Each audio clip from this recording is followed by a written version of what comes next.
com a finalidade de desarmar a população civil e, consequentemente, reduzir os índices de criminalidade. O Estatuto foi responsável pelo aumento da quantidade de crimes violentos ou impediu que mais crimes ocorressem. O desarmamento é um tema polêmico que divide opiniões e, por isso, o diretório acadêmico professor Tarcísio Buriti e o grupo libertário Joaquim Nabuco realizam o evento Desarmamento em Debate. Gostaria de chamar para compor a mesa o membro do grupo libertário Joaquim Nabuco, Matheus Laceiro.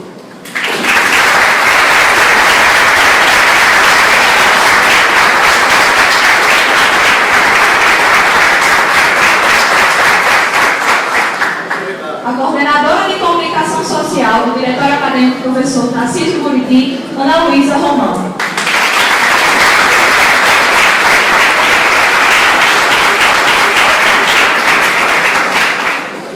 O professor do Centro de Ciências Jurídicas da UFPB, pós-doutor em Ciências Jurídicas Criminais pela Faculdade de Direito da Universidade de Coimbra, Luciano Nascimento.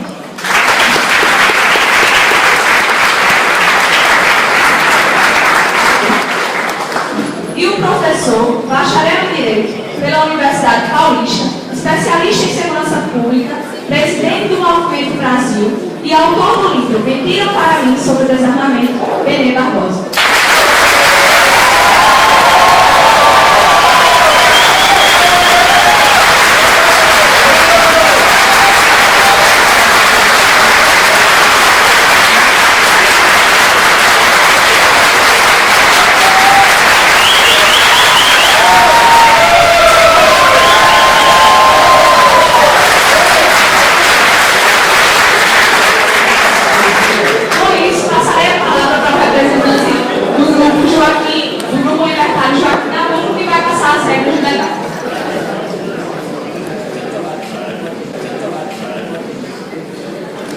Bom dia a todos. Primeiramente, sejam todos bem-vindos. Eu queria agradecer em nome do grupo Joaquim Nabuco e do diretor acadêmico Tarcísio Buriti. E é com imenso prazer que nós começamos agora o sexto Saiba Direito, Desarmamento em Debate. O formato do debate será dividido em 2 blocos. No primeiro, cada debatedor terá 20 minutos para fazer uma exposição inicial e depois 10 minutos de réplica e 10 minutos de tréplica. Passando esse primeiro momento, nós abrimos para as perguntas da plateia, que provavelmente algum representante vai estar aí recolhendo as perguntas de vocês. E, por sorteio, o primeiro a falar será o professor Luciano Nascimento. Então, sem mais delongas, eu passo a palavra aqui para o professor.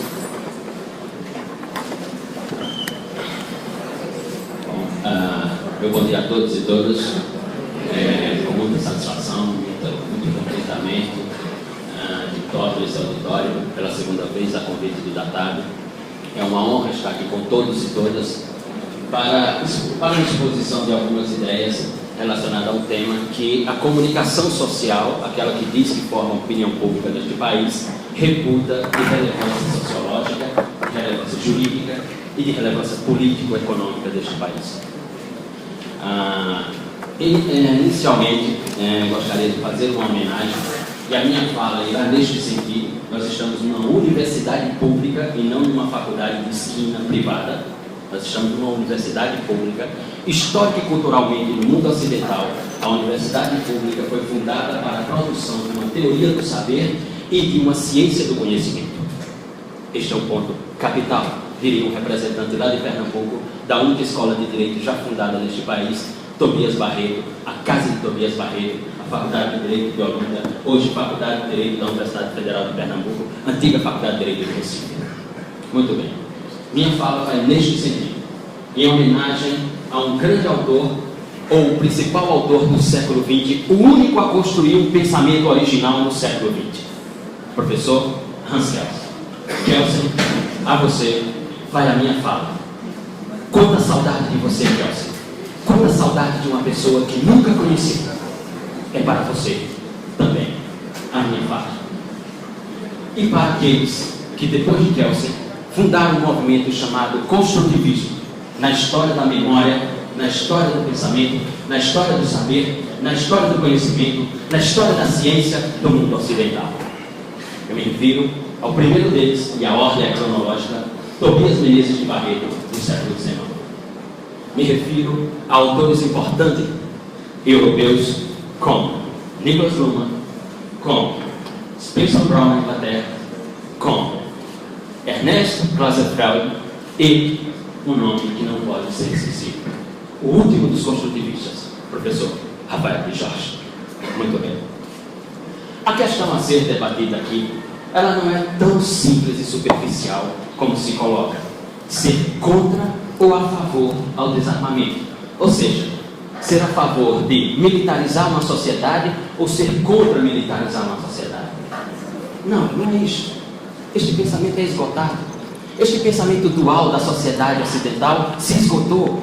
Ora, ele se esgotou efetivamente na expansão napoleônica, ele se esgotou efetivamente na Primeira Guerra Mundial, ele se esgotou efetivamente na Segunda Guerra Mundial, ele se esgotou na Guerra do Leste Europeu com a Sérvia e Kosovo, ele se esgotou no processo colonialista do mundo ocidental na África.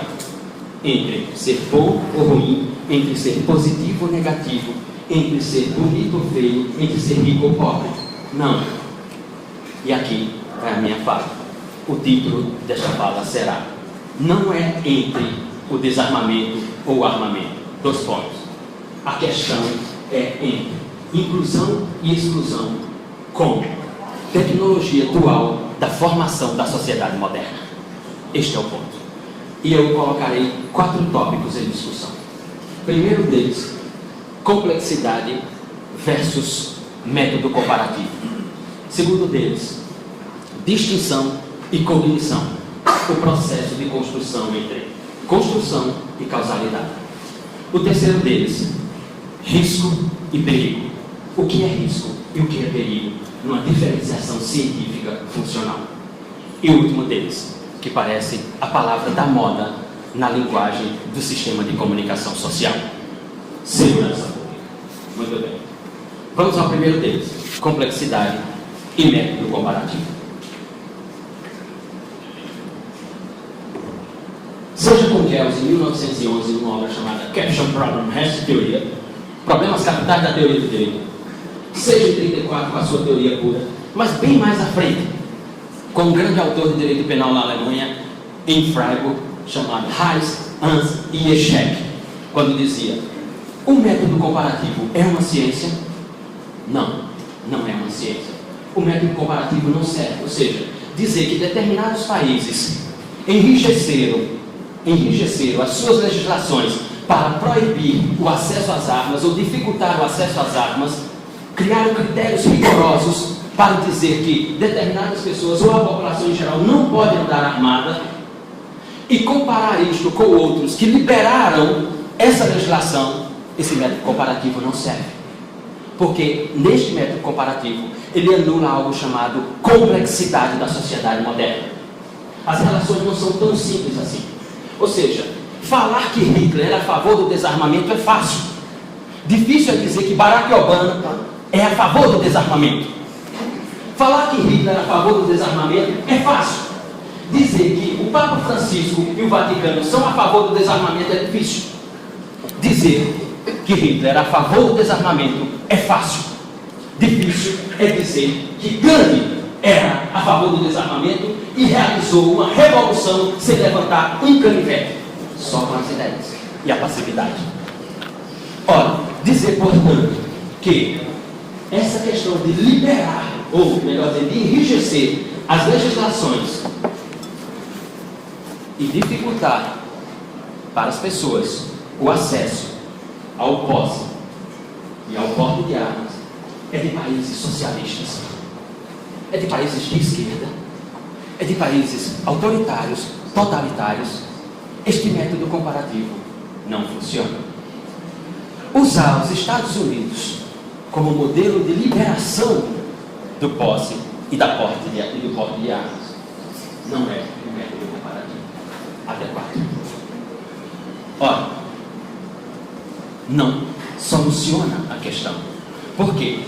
Porque a legislação, como já havia escrito Kelsen em 1911, essa herança do século XIX de que uma lei vai resolver os problemas sociológicos de uma nação, este é um pensamento esgotado no mundo ocidental. Os Estatuto do Desarmamento, a Lei 10.826 de 2003, em momento algum ela surgiu para resolver problemas de criminalidade.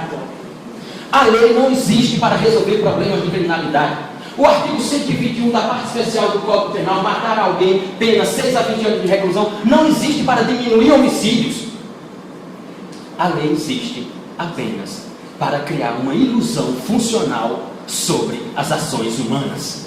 Mas não que ela vai evitar a ação humana. É uma ilusão funcional apenas. O que evita a ação humana é nada.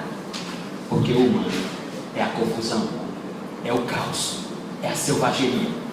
A norma, a lei, é apenas um instrumento de construção entre o seu estado de selvageria e aquela ascensão de civilidade. A lei lhe concede civilidade porque freia as suas ações. Se liberamos para ele, ou para ela, ou para nós, todas as ações virão as selvagerias humanas, em qualquer parte do planeta, independentemente de nação, de cultura, de língua, de política, de economia, de religião. É por isso que existe a religião.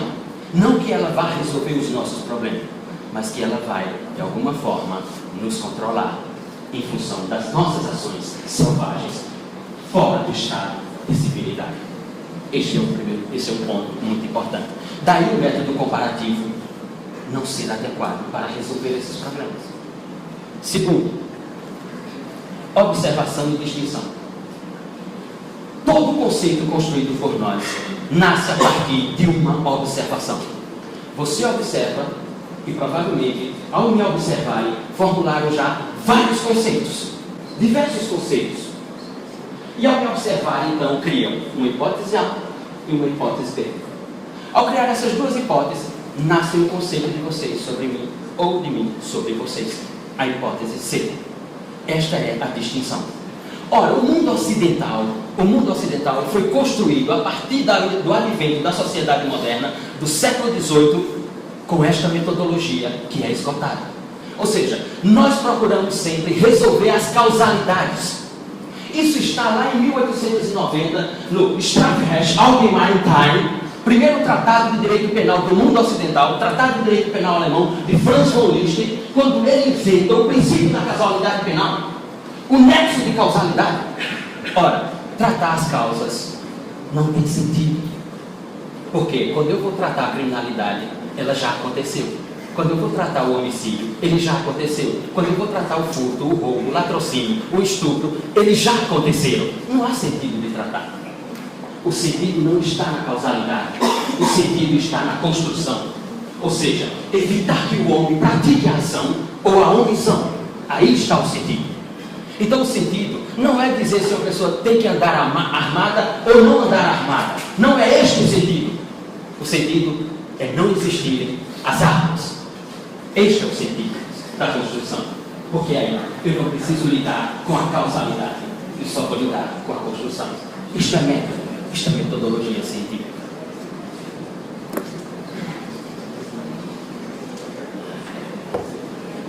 Terceiro ponto. Risco e perigo. A lei, o Estado, que são instrumentos da modernidade e não de nenhum outro modelo de sociedade, que são instrumentos denominados instrumentos jurídicos, existem com uma função específica: controlar os riscos praticados por nossas ações.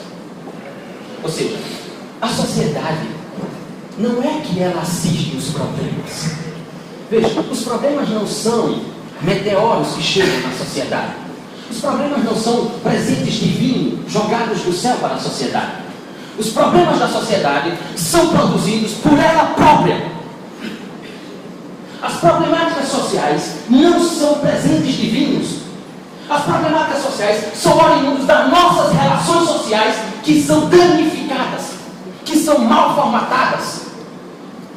Ora, os problemas sociais são apenas riscos da convivência civil, risco das relações sociais. É por isso que existem os ordenamentos jurídicos, é por isso que existem os tribunais, é por isso que se inventou as polícias, sejam aquelas forças de ordem ou de investigação científica.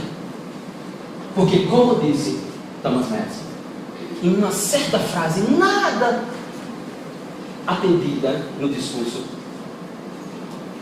se o homem, ou se os homens fossem anjos, nós não precisaríamos do direito. Se os homens fossem anjos, nós não precisaríamos do direito penal. É por isso que existe a lei, para controlar os riscos. Quando eu crio uma legislação que abra o espaço, que alargue, que expando, para que todos possam ter armas, ou para que a maior parte da população tenha o acesso às armas como um direito, seja ele infraconstitucional ou constitucional, eu ultrapasso as fronteiras do risco e adentro a fronteira do perigo. E sobre o perigo não há controle. Sobre o risco, sim. O risco eu posso controlar, o perigo jamais. Improvável, impossível controlar o perigo. Por quê? Faço um exemplo. Digamos que esta cidade aqui tenha problemas de tremores de terra. Que aconteçam vários tremores, terremotos nesta terra, nesta cidade. Ora, então o Estado cria uma legislação. Se você quiser construir, você tem uma construção civil, ou seja, uma empresa de construção civil, uma construtora. Se você quiser construir prédio nessa cidade, você vai ter que construir com tecnologias antissísmicas. Esta norma vem controlar o risco. Quando houver tremor, a construção tem que suportar este tremor. Esta legislação procura controlar o risco.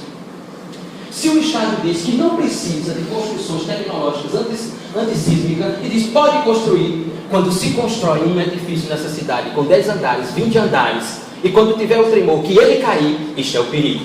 Não há como controlar o perigo. Aqui está a questão. Expandir o acesso às armas, abrir para que todos tenham acesso às armas, é sair do risco, quando tem o estatuto do desarmamento, e ir para o espaço do perigo. Porque agora, se todos podem ter armas, as ações se tornam incontroláveis. Todos poderão fazer o que bem entender à luz de um argumento chamado autodefesa. Agora, pense bem, você pode utilizar o argumento da autodefesa, mas o outro pode utilizar também. Aqueles que hoje compram armas na ilegalidade e que nunca passaram pelo sistema de justiça criminal, que não tem um antecedente criminal, que não responde ao processo criminal, pode ir muito bem através dos critérios e dizer: não, eu necessito de uma arma para a autodefesa. Então, se antes ele comprava na ilegalidade, e abrindo um parênteses aqui, é bom nos perguntarmos se essas pessoas compram armas na ilegalidade, armas privativas de forças armadas, quem é que vende a elas? Quem é que vende a essas pessoas essas armas? Agora, se é tudo legal, se vai ser tudo legal, elas não precisam ir mais ao campo da antijuridicidade, da ilicitude e comprar essas armas. Elas podem chegar no shopping Ambiá, podem chegar no shopping aqui na cidade e dizer: eu quero uma determinada arma, porque agora eu tenho uma autorização. Aqui está a diferenciação entre perigo e risco. Agora lembre-se, você irá comprar uma arma, mas os outros também irão comprar uma arma. Ou seja, você vai estar entrando no salão, os outros também estarão dentro desse salão. E aí veremos quem tem a maior habilidade para puxar o gatilho primeiro, como nos grandes filmes de Sérgio Leone, como Clint Eastwood, com Franco Nero e tantos outros. Veremos quem é mais rápido no gatilho. Segurança pública.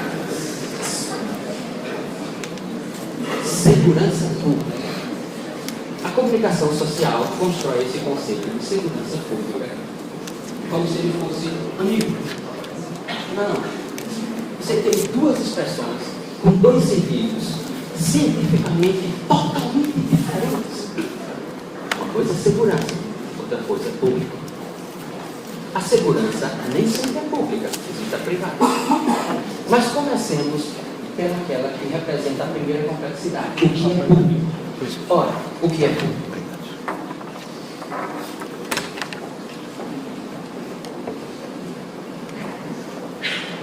Público é uma expressão surgida com a modernidade para transformar comunicações sociais de relevância interesse de uma comunidade, interesse de uma coletividade. Ou seja, público é a palavra que vai cumprir funcionalmente, na linguagem, a relevância para todos. Então, se há um tema de relevância para todos, ele se torna público e não de outra natureza. Esta é a questão. Ou seja, por outras palavras, eu quero dizer que o que não tinha importância passa a ter importância, porque agora tem um destinatário. Ou seja, o público, que não é público, passa a ser público sem nunca ser público, ou sem nunca ter sido público. Pegue, por exemplo, o artigo 1º, parágrafo único da Constituição. O poder emana do povo, que pode exercer diretamente ou por representação. Aquela é uma ilusão funcional. Ora, a expressão segurança tem muita complexidade. Se a segurança existe para assegurar a todos nós, porque somos públicos, quem assegura a segurança? Se a segurança tem a função de dizer que estamos em segurança, quem diz que a segurança é segura? Quem constrói a segurança? O quanto há de segurança na segurança? O quanto há de público na segurança? Qual é o conceito de segurança? Mais ainda, qual é o conceito de segurança pública? Essa expressão segurança pública nada mais é do que um conjunto de tecnologias comunicativas para, de alguma forma, controlar todas as relações sociais. Porque se ela verdadeiramente existisse, nós não precisaríamos estar falando de segurança pública. Como ela não existe, a comunicação social, então, transforma algo que não existe em existente. Fácil demais. Ora, esses 4 pontos delineiam, portanto, uma diferenciação entre o que foi o passado cognitivo do mundo ocidental e o que é o presente do mundo ocidental. Como diz Rafael de Jorge, descrever e discutir é muito mais difícil do que fazer, do que realizar. Porque fazer, realizar, como já havia escrito Franz von Liszt, é um ato mecânico da biologia humana. Agora, observar, discutir, descrever é um ato cognitivo, pensamento, ideia. Ora, muito bem. Falar que todos têm que ter acesso às armas e terem acesso às armas é fácil. Observar as complexidades que virão depois, ou seja, observar o que está oculto a uma liberação dessa natureza, não é fácil. O problema é, quando acontecer, não há mais o que fazer. Quando acontecer, não há mais como controlar. Quando acontecer, não há mais como dar um passo atrás para se reconstruir. Olha, o Brasil, que em 2003 instituiu a Lei 10.826, denominada Estatuto do Desarmamento, não está sozinho. Ora, o Brasil não é um país isolado nesse pensamento jurídico de desarmamento da sociedade civil, de desmilitarização da sociedade civil. Ora, muito bem, essa ideia de armar a população, de militarizar a população, não tem absolutamente nada de novo. Em Esparta, a população foi militarizada, mas Esparta tinha um Feind. Esparta tinha um Feind. Esparta tinha um inimigo. No modelo de Estado democrático de direito, em que o mundo ocidental se arroga como o inventor da democracia, e é o inventor da democracia liberal, na democracia liberal, não se trata de inimigos. Nós todos estamos em relações sociais. Se estamos em um estado de elegermos inimigos, então não façam o discurso de Estado democrático de direito. Não façam o discurso de democracia, porque a democracia não suporta os inimigos. As palavras não são minhas, é do presidente americano Barack Obama. Muito obrigado.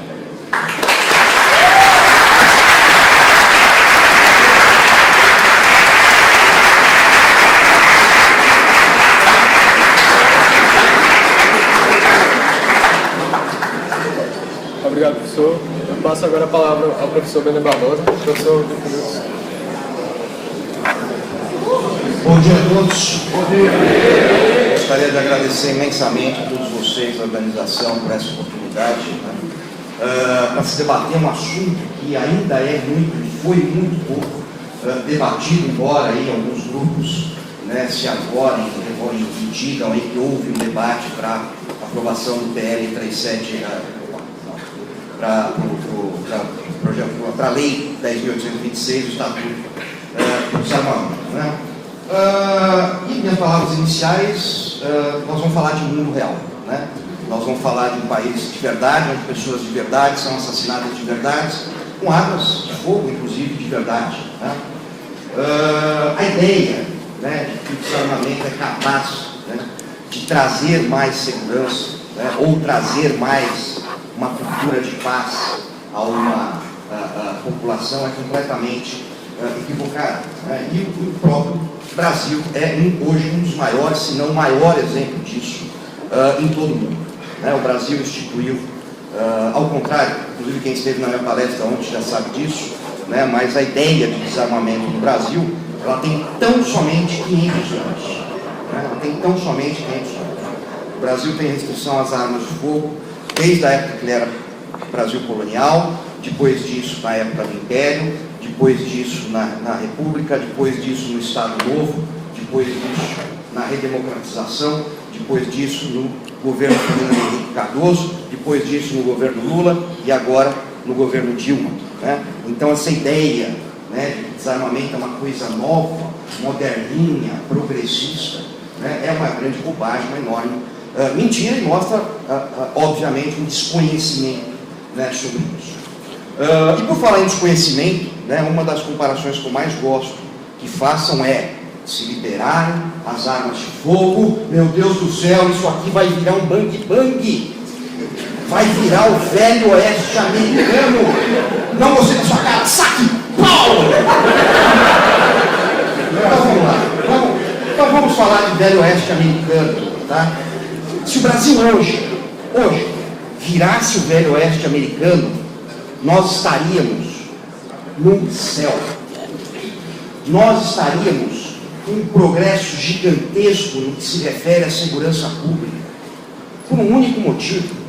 A mais violenta cidade norte-americana no tempo do Velho Oeste, inclusive foi utilizada como referência para aquela série Deadwood, que passou até pouco tempo atrás, mostrava aquele Velho Oeste selvagem, onde sobrevive quem saca primeiro, todo dia tem tiroteio, todo dia tem morte no bar, coisa que, graças a Deus, não acontece no Brasil, porque o Brasil não é o Velho Oeste americano. Então, vamos pegar a taxa de mortalidade de homicídios no velho, selvagem oeste americano. Um homicídio para cada 100 mil habitantes. O Brasil tem hoje 30 homicídios para cada 100 mil habitantes. Então, quando eu digo que se virasse o Velho Oeste, olha que maravilha. A gente teria da noite para o dia a diminuição 30 vezes menos homicídios do que nós temos hoje. Isso é fato. A ideia que não é possível comparar, engraçado, para mim é uma ideia nova, porque até muito pouco tempo atrás, as comparações eram feitas, e são feitas ainda, diariamente, para se justificar o desarmamento. Quantos aqui já ouviram? Ah, professor, veja, por exemplo, o Japão. O Japão é uma sociedade desarmada, e por isso é uma sociedade não violenta. Legal. Quem sabe quando e por que ocorreu o desarmamento no Japão? Alguém sabe? Século XVI. Por quê? Porque tinha muita saidinha de banco, tinha muito sequestro relâmpago, tiroteio, chacinas. É óbvio que não. Foi pelo simples fato de que, após os portugueses inserirem as armas de fogo ainda no século XV no Japão, os camponeses começaram a se armar. Ela se popularizou muito rapidamente, porque eles tinham uma metalurgia muito avançada para a época, se popularizou entre os mais pobres, entre os dominados, não entre os dominantes. E isso foi um fator preocupante para os dominantes, que eram os senhores feudais. E eles perceberam que um camponês com uma arma de fogo, com um treino de uma semana, abatia um samurai a 100 metros de distância, que só usava arco e flecha e espadas, porque ele dizia que a arma de fogo não era uma arma honrosa para o combate. E aí eles criaram, pela primeira vez no mundo, a primeira campanha voluntária de desarmamento.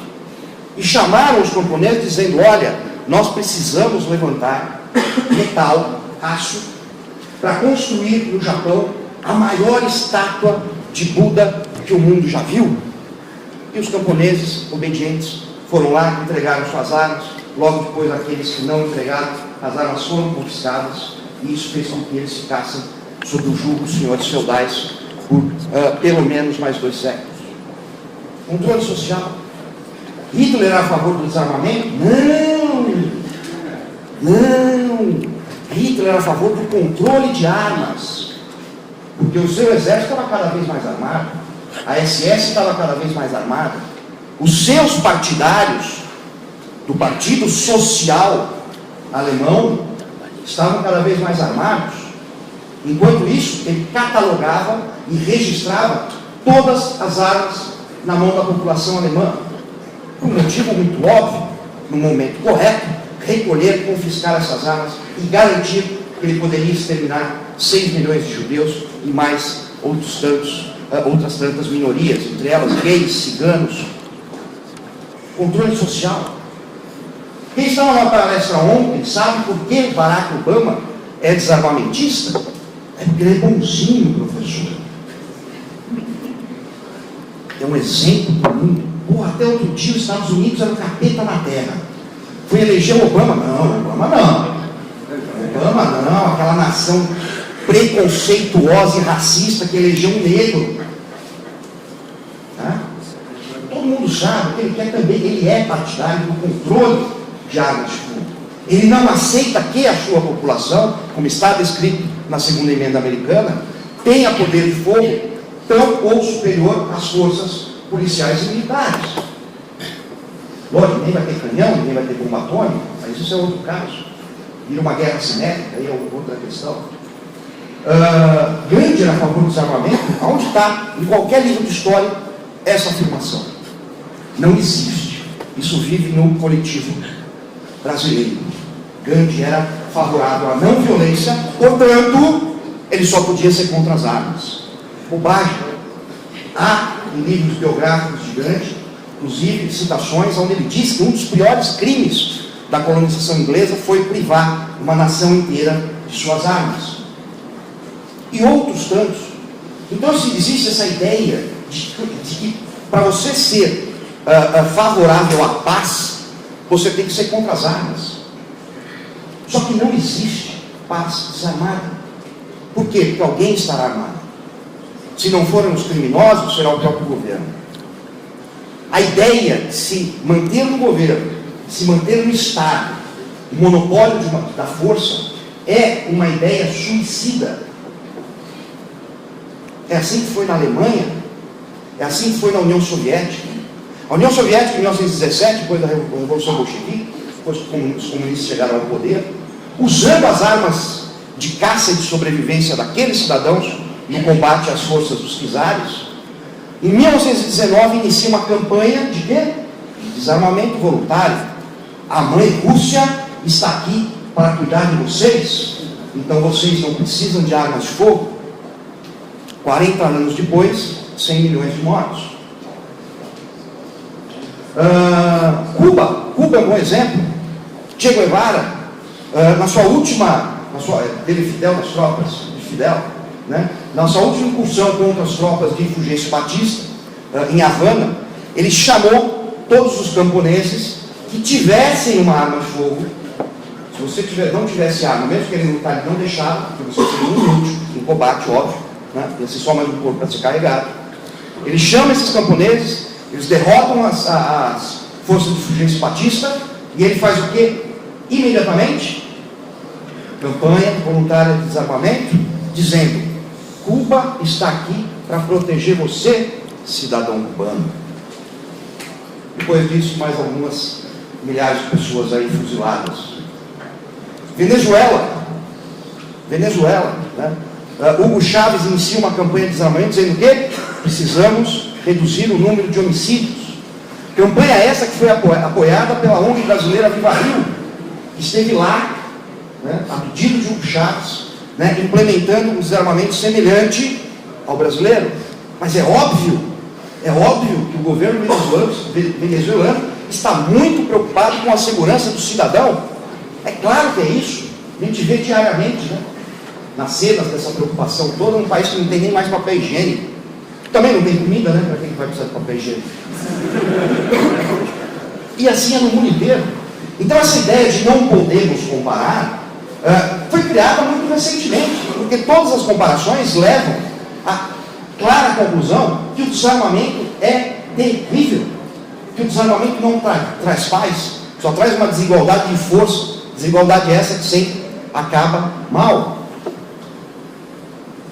E como eu disse, o Brasil é um grande exemplo disso. Quando se começou a discussão, e quem começou isso foi Fernando Henrique Cardoso, na década de 90, né, a proposta era assim: precisamos desarmar para reduzir a criminalidade violenta. Essa era a proposta. Vocês podem procurar, está disponível em jornais da época, em vídeos da época, em áudios da época. Criou-se então, em 97, o porte de armas passa a ser crime, que até então era uma simples contravenção penal, né? A posse de armas também passa a ser crime, que até então não era nada, né? Anos depois, o que acontece? Em 99, criminalidade crescendo, homicídios explodindo. E aí, claro, nós tínhamos um governo muito inteligente, né, que disse: bom, o desarmamento, as restrições não funcionaram. O que nós precisamos fazer? Restringir mais.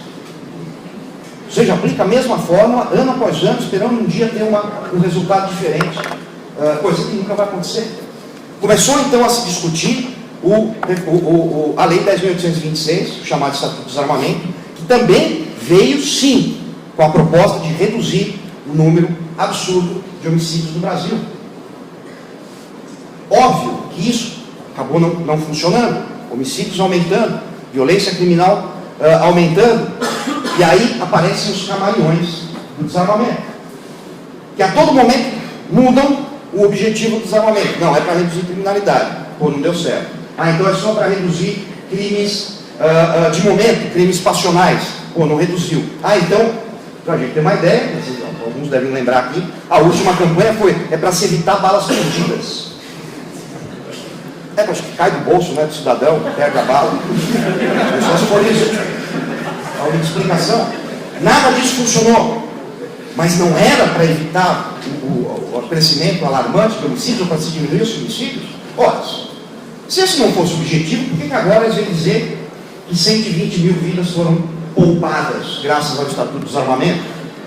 Depende de quem fala, né? Porque em alguns lugares vocês vão encontrar 120 mil, 140 mil ou 160 mil. Porque eles continuam com a péssima mentira, a péssima mania de inventar mentiras e não coordenar essa mentira. Então cada um fala um número diferente. Que uma coisa que em segurança pública não existe em nenhum lugar do mundo, que é a previsão de homicídios, né? Então eu prevejo que se não fosse assim, mais tantas pessoas iam morrer. Isso não existe. Isso não existe. Mesmo que fosse verdade, nenhum estudo mostrou a menor causalidade entre Estatuto do Desarmamento e redução da criminalidade violenta. Tanto é que na maioria absoluta dos estados, com exceção de São Paulo e Rio de Janeiro, basicamente, todos os índices criminais subiram, inclusive os homicídios. E o que é mais impactante ainda, inclusive os homicídios cometidos com armas de fogo. Olha, se o Estatuto do Desarmamento veio para restringir o acesso da população, né, que foi acusada de ser culpada pelos homicídios, né, como é que isso não funcionou? Né? Como é que aumentou o número criminal, o número de homicídios com o uso de armas de fogo? Simplesmente porque o criminoso continua se abastecendo no mercado ilegal e vai fazer isso o resto da vida. Imaginar que um dia alguém vai acordar de manhã e vai falar: hoje eu vou cometer um assassinato. E agora eu vou numa loja comprar uma arma de fogo. Pelo amor de Deus, isso é uma loucura, isso é uma maluquice, né?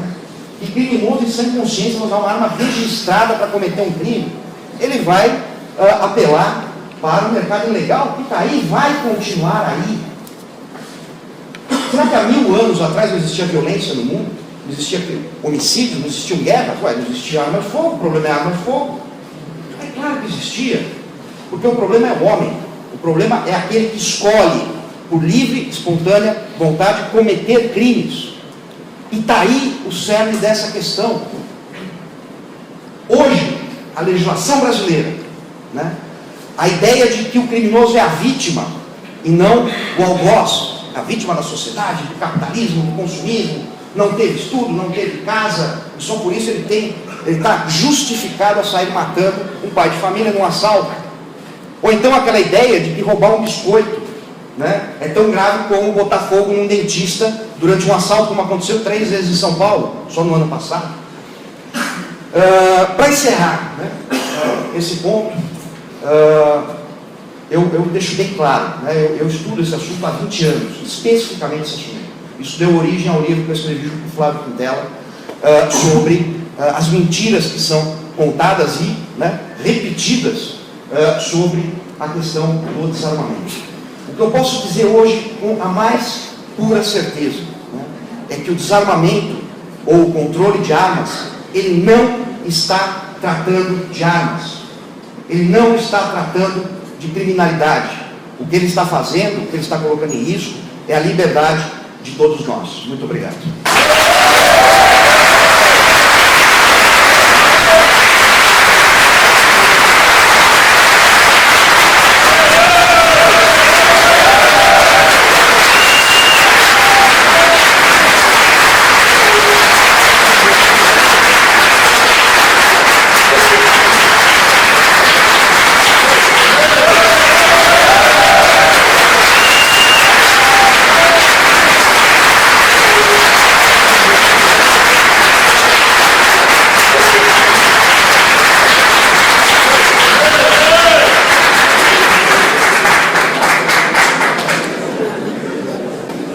Professor Luciano Nascimento, 10 minutos para ela.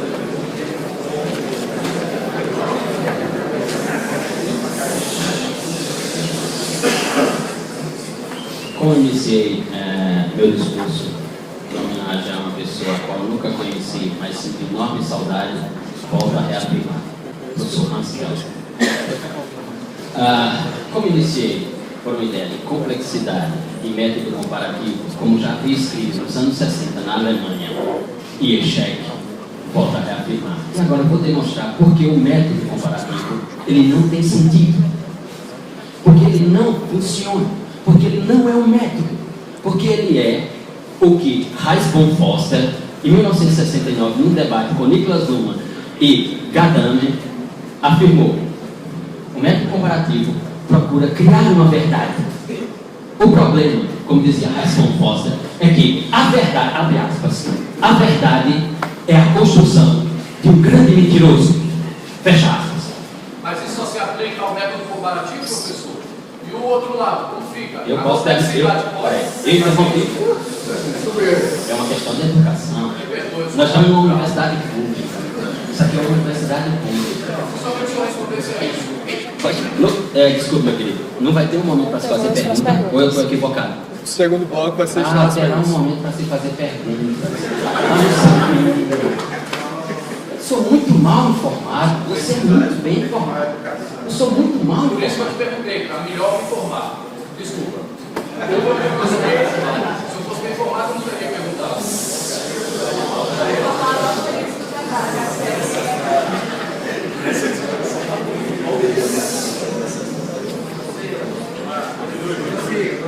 Quanta saudade de Kelsen.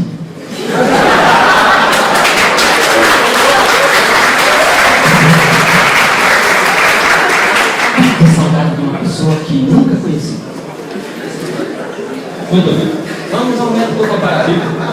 Vamos aí ao método comparativo. É Venezuela, é Brasil, é Cuba. Não, meu querido, não é não. Vá morar na Austrália. Vá para a Austrália. Tem que ter uma arma na Austrália. E que eu saiba, a Austrália não é de origem socialista, comunista, marxista, leninista, trotskista, mas sim político-liberal das ideias de John Locke e econômico-liberal das ideias de Adam Smith. Lá, o posse quanto o porte de arma é terminante, legalmente proibido. Você não tem acesso na Austrália. Então não é a Venezuela, não é o Brasil. Exato. Se o cidadão não tem, o bandido também não. Agora, eu não posso comparar a cultura da Austrália com a minha, porque o processo de colonização aqui foi outro. É só uma questão de reflexividade, só isso. Ora, aqui eu vou aos Estados Unidos, eu já estive nos Estados Unidos 3 vezes. Como já estive simplesmente em 18 países da Europa. Dentre esses 18, morei em 5 durante 8 anos da minha vida. Ora, então vamos à comparação. Vamos a ela. Os Estados Unidos, o país que libera tudo. Conversa. Vai ter uma arma em Chicago? Vai ter uma arma em Illinois? Vai ter uma arma em Washington? Mais recentemente com a Safe Action, vai ter uma arma em Nova York? Para tu ver onde é que tu vai parar? Que conversa é essa aqui em todos os estados, em todo o território americano? Olha, uma das primeiras medidas tomadas por Giuliani na cidade de Nova York foi exatamente o desarmamento da população civil. Exatamente isso. Mas vamos aos melhores países para se viver armado, como gostam de dizer, né? Os melhores países para se viver armado são todos europeus, ou seja, como dizia uma propaganda dos anos 80 na televisão brasileira, o supra-sumo da civilidade. Isso era em relação a uma laranja, um suco de laranja nos anos 80. Você não era vivo nos anos 80? Eu era. Muito bem. Então vamos aos 10 melhores países para se viver armado. A Suíça. Se vive armado na Suíça, porque na Suíça não tem homicídio. Obviamente, é elementar, meu caro, diria um certo personagem inglês. A Suíça sempre foi um partido neutro em todo momento da sua cultura. Não se envolveu na expansão napoleônica, não se envolveu na Primeira Guerra Mundial, não se envolveu na Segunda Guerra Mundial, não se envolve com os assuntos da ONU, não está na União Europeia. É um modelo singular, original. Não cabe comparação. Mas tem a Suécia, que tem uma legislação assim. Bom para se viver armado. Tem a Noruega, que é um dos países mais armados do planeta. Digo, a população civil. Mas tem mais. Quer dizer que não só tem Noruega, não só tem Suécia, não só tem Suíça, tem ainda a Finlândia, que você pode ter a arma que você quiser. Claro, esses países têm uma tradição de caça, histórica e culturalmente definida como um armamento para caça. Obviamente. Mas não precisa ir para a Europa não. Você quer andar armado, plenamente armado? Aí vem o que Nelson Rodrigues chamou de complexo de vira-lata. É o complexo de vira-lata. Por que eu tenho que ir para a Europa para viver armado? Não, meu camarada. Vá para o Panamá, aqui na América Central. Você vai poder ter as armas que você quiser. Espingarda, revólver. Você vai poder ter a arma que você quiser. Você vai para o Panamá. Mas ainda não precisa ir só para o Panamá, não. Vá para o lado. Vá para Honduras. A legislação lhe permite você ter a arma que você quiser em Honduras. Por que eu vou para a Europa? Esses são os 10 países melhores para se viver armado. Mas só se olha para a Europa. Por quê? Porque a América Latina não existe para a intelectualidade brasileira, para a intelectualidade tupiniquim. Ou seja, o nosso hemisfério, o nosso continente, ele só existe a gente do lado de cá e os americanos do lado de lá. Entre nós e eles não existe nada nesse espaço geográfico que nos interesse na América Latina e na América Central. O que nos interessa são os Estados Unidos e a Europa. Mas vamos aos 10 piores para se viver. A Inglaterra é um deles. A Itália é um deles. Para você ter uma arma, aliás, na Itália você pode ter 3. O difícil é tê-las, efetivamente, as 3 armas. Porque os critérios para ter as armas, depois do que aconteceu entre 1978 e 1992, do estrago que a sociedade italiana teve que viver a partir da Sicília, chegando até Piemonte, ou seja, de onde Garibaldi fundou a República Italiana até o reino de Piemonte, a Itália sofreu e soube o que era homicídio. De uma realidade jurídica de mais de 360 juízes assassinados, mais de 128 policiais assassinados, mais de 99 gestores assassinados. Eram só pelas organizações criminosas que esse pessoal foi assassinado. Não, era entre si. Policiais que matavam juízes, policiais que matavam promotores, policiais que matavam policiais. Então não era só um problema da ilegalidade, era um problema funcional da legalidade, do exercício da legalidade.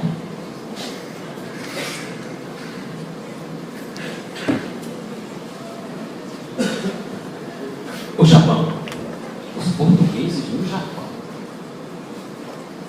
ainda bem que não estão aqui Jorge de Vieira de Dias, Manuel da Costa Andrade, José de Faria Costa, Ana Bela Miranda Rodrigues e outros professores da Universidade de Coimbra, porque se tivesse escutado isto, uma universidade que tem apenas 700 e tantos anos de fundação, fundada em março de 1290 por Dom Afonso Henrique. Se tivesse escutado isso, tudo bem. Olha, no Japão, só apenas policiais e esportistas de armas podem ter armamento. Nenhum civil pode ter armamento. E nós estamos falando de um país que tem uma cultura extraordinária de arma, não de arma de fogo, de arma que é arte, de arma que é cultura, de arma que é ciência.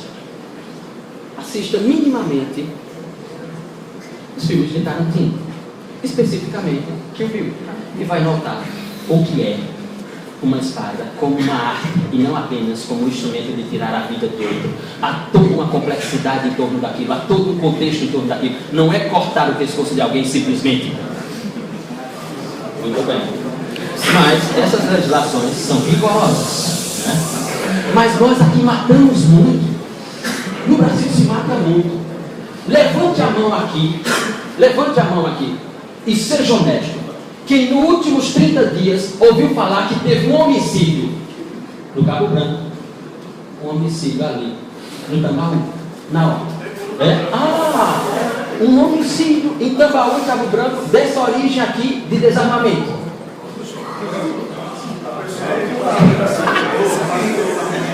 Como é que é?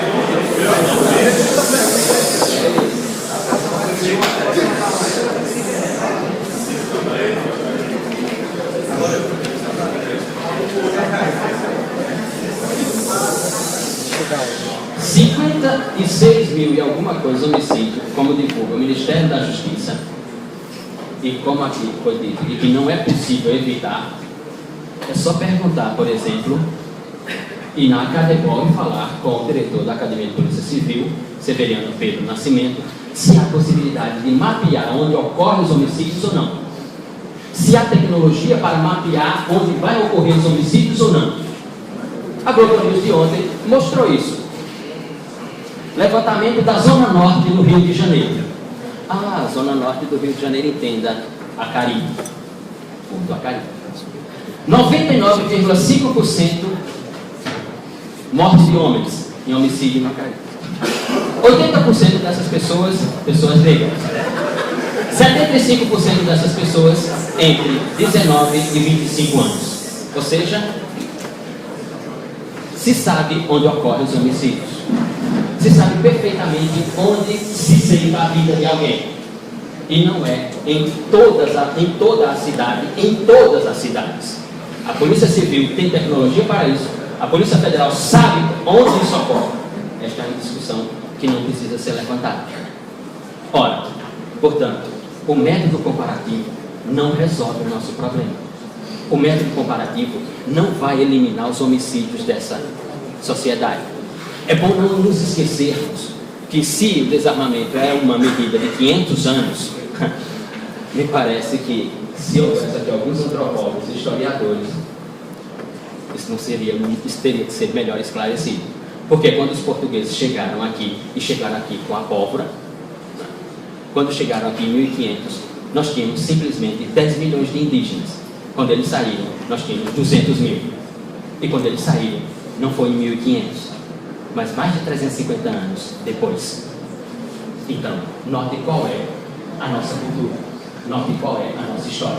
Que aquela balela de Gilberto Freire, lá em Pernambuco, de Casa Grande e Senzala, de que se convive harmonicamente, uma balela de sociologia, de que aquela balela de Gilberto Freire, aquela balela sociológica de Gilberto Freire, de que o homem brasileiro é o homem cordial, não me parece corroborar com a sociologia.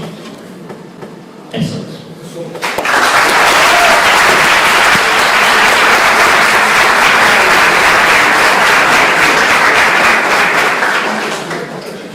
Eu gostaria de pedir que a plateia não se manifestasse, por favor. O espaço para perguntas será aberto depois de concluir a tréplica. Então, quem quiser se manifestar, por favor, aguarde um pouquinho. Haverá sim um espaço de participação. Eu peço sinceras desculpas pela interrupção. Eu concordo com o professor. Eu só discordo porque eu acho que o outro também não resolve. Nenhum dos dois. Tem um comparativo com complexidade. Eu vou passar. Agora eu passo a palavra ao senhor Benê Barbosa. 10 minutos, professor. Bom, voltando para o mundo real mais uma vez.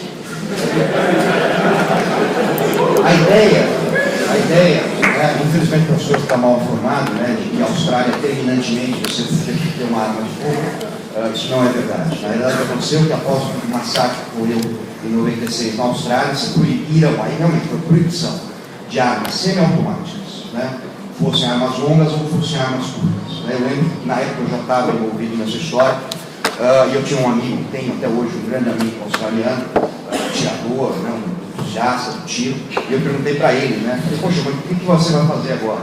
Ele falou, eu entreguei minha pistola, comprei 2 revólveres. Tudo bem. Ou seja, essa ideia de, foi desarmado, realmente não foi, isso não é verdade. Houve realmente uma restrição maior, acabaram com o porte de armas, isso impactou diretamente no aumento da criminalidade, principalmente na invasão de residências, que subiu mais de 400%, 2 anos após as restrições, porque os bandidos se sentiram motivados, se sentiram mais seguros, exatamente como acontece hoje no Brasil, por conta dessas restrições. A mim parece dizer, mas a cultura australiana, isso sim me parece síndrome de vira-latas. Eu não vejo porque o brasileiro é sub-raça, não consigo enxergar assim. A questão dos Estados Unidos, Chicago, Washington, verdade, Chicago não existe mais restrição, caiu há 2 anos atrás, há 1 ano atrás, hoje é possível portar e comprar armas de fogo em Chicago, embora não hajam lá naquele local lojas que vendam, porque isso é uma diretriz da prefeitura. Mas você pode comprar. E o que aconteceu em Chicago, simplesmente, após 1 ano da liberação do porte de armas, é que ela deixou de ser uma das mais inseguras cidades americanas. Washington é proibido você portar armas e a posse de armas é restrita. É verdade, Só que esquece de falar que também lá encontram-se as mais elevadas taxas de homicídios dos Estados Unidos. Uma coisa que eu vou concordar aqui com o professor, e é importante, é que tudo que ele falou sobre Finlândia, Suécia, Suíça, não estamos longe, Uruguai. O Uruguai é o país mais armado da América Latina, com uma arma para cada 6 habitantes. Mostra exatamente o que a gente está falando, que a arma não é, nunca foi e nunca será o fator determinante de uma sociedade mais ou menos violenta. Simples assim. Simples assim. Se eu despejar um caminhão de armas aqui, ninguém vai sair dando tiro em ninguém, tenho certeza disso. Se sair um, vai tomar tiro de todo o resto. Isso é a lógica da possibilidade da propriedade de armas de fogo, que beneficia todos. Beneficia todos. Armas trazem problemas? Trazem. Ninguém está dizendo que não. Só que elas trazem benefícios. E o problema é que esses benefícios, que são sempre superiores aos problemas, nunca são divulgados ou discutidos com seriedade. Um exemplo rápido que eu dei ontem na palestra. O que aconteceria, vamos imaginar que nossos queridos policiais não estão ali, ou estão desarmados. Imagina que o governador desarmou os policiais também, e entra um maluco por aquela porta e diz: vou matar todos vocês. O que pode impedi-lo? Cultura da não violência, cultura da paz, cidade grande, né? Eu acho que é provável isso.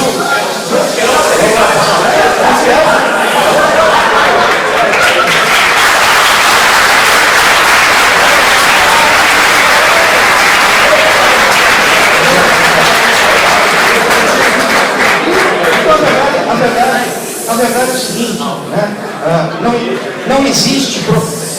Não existe proteção na negação. Não adianta você imaginar, não, isso não vai acontecer, porque pode acontecer. E se acontecer, o único objeto capaz de ser usado para conter uma pessoa dessa é uma arma de fogo. E vamos imaginar também, então temos lá os 3 policiais armados, só que o cara fala assim: não, eu vou e vou matar. Ele vai fazer o quê? Primeira coisa, ele vai eliminar o que podia impedir: 3 policiais armados. Só que eu sei que aqui dentro tem pelo menos umas 4 pessoas que também estão armadas. Só que ele não sabe disso. Então a possibilidade de haver mais pessoas armadas no local diminui o risco e o perigo real. A verdade é essa. Ah, professor BD, mas nos Estados Unidos o pessoal tem atirando em escola e lá todo mundo tem arma. Vamos lá. Se vocês pegarem a partir da década de 90, né, tem 2 livros muito bons sobre isso, que é o Mais Armas, Menos Crimes, do John Lott, e o Preconceito contra as Armas, também do John Lott. Ele demonstra o seguinte: esse tipo de ataque, primeiro, não está crescendo, tá? Ele é estável. Ele é estável, é uma maluquice estável, quase tipicamente americana, que também não é verdade que acontece aqui na Europa. Mas o seguinte, o que aconteceu? Os Estados começaram a liberar o porte de arma, né? E aí, nesses estados, acabou diminuindo o número de ataques. Exatamente porque o maluco é doido, mas não é burro. E ele sabe que ele pode enfrentar alguém também armado. Nos estados onde o porte foi liberado, mas ocorreram casos desses, isso está na literatura, pode verificar, tá?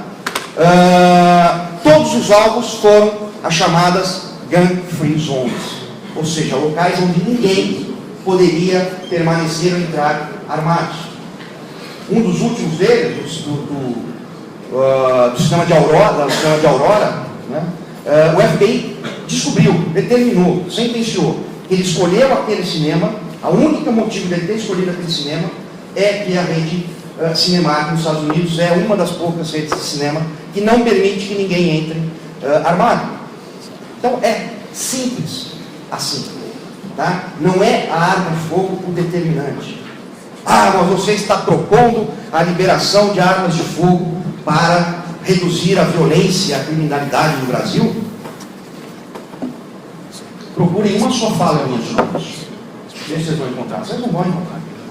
Embora haja, sim, estudos, inclusive de Harvard, inclusive um encomendado pelo Obama, que digam sim, é verdade, quanto mais dissemina arma de fogo, menos crimes você acaba tendo crimes violentos. Está lá, são estudos, inclusive de Harvard, e não vamos dizer que é uma entidade armamentista, muito pelo contrário. Tá? Desculpa. Mas a verdade é o seguinte: nós temos, né, hoje, né, essa ideia de que nós estamos dizendo que isso vai resolver o problema da violência. Ninguém está dizendo isso. Né? Quem aqui usa blusa no inverno?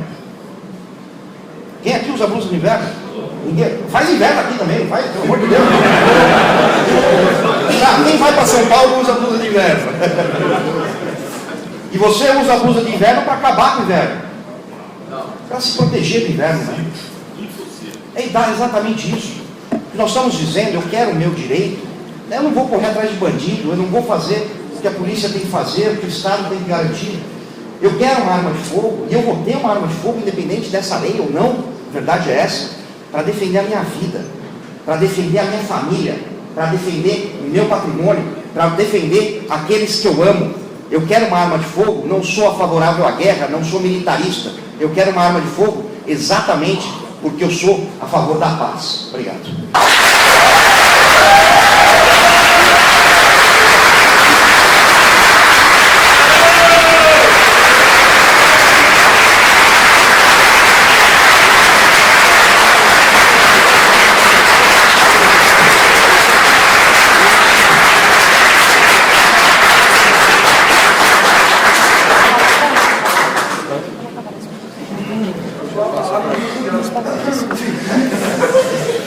Eu passo agora a palavra para o professor Luciano do Nascimento, 10 minutos para... Também. Vai abrir para pergunta agora? Vamos abrir para pergunta agora? Bom, realmente, São Paulo é um estado que pode realmente dar lição à nação inteira. Eu que sou filho do Largo de São Francisco, da Faculdade de Direito do Largo de São Francisco, da Universidade de São Paulo, que ali estudei 5 anos de graduação, 3 anos de mestrado. Será que realmente os paulistas têm legitimidade para dizer o que deve ser o resto do país? Quem disse isso, professor? Não seria Kelsey. Ninguém disse isso. Não seria Kelsey. Não seria Kelsey. Não seria Kelsey. Não seria Kelsey a dizer sobre isso. Mas, seguramente, Kelsey adoraria escutar a expressão maluquice estável. Se tem algum psiquiatra aqui, se quiser se manifestar sobre qual é o conceito científico do ponto de vista da psiquiatria sobre isto, eu gostaria de escrever um artigo depois. Ele não se referiu, amigo.